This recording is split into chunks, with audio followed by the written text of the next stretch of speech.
Mayor Keisha Lance Bottoms had a blunt message to protesters who turned the streets of downtown Atlanta into scenes of violence and destruction late Friday: "Go home."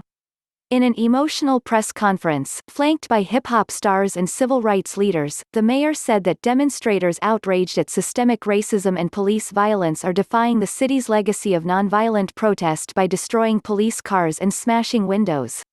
"This is not a protest. This is not in the spirit of Martin Luther King Jr. This is chaos," she said. "A protest has purpose. When Dr. King was assassinated, we didn't do this to our city." She added, "If you care about this city, then go home."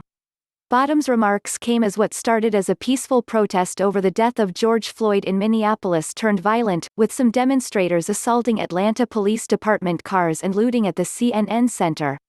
She was echoed by several prominent activists, including a tearful Killer Mike. He said he woke up wanting to see the world burn down yesterday because I'm tired of seeing black men die, but said violent demonstrations weren't the way to effect change. "It is your duty not to burn your own house down for anger with an enemy. It is your duty to fortify your own house so that you may be a house of refuge in times of organization.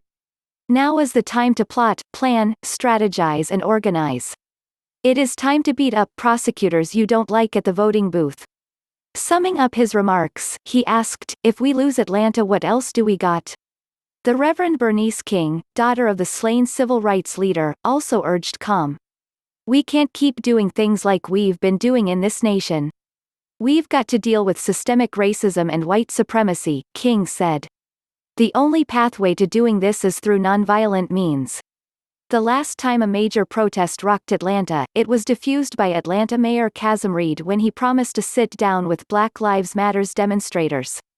That compromise gave demonstrators in 2016 a way to declare a win, and the protest, outside the governor's mansion, was quickly dispersed. Bottoms is faced with a different sort of struggle with these demonstrators, and she pleaded with those who want to press for meaningful reforms to avoid the violence marring the city's streets.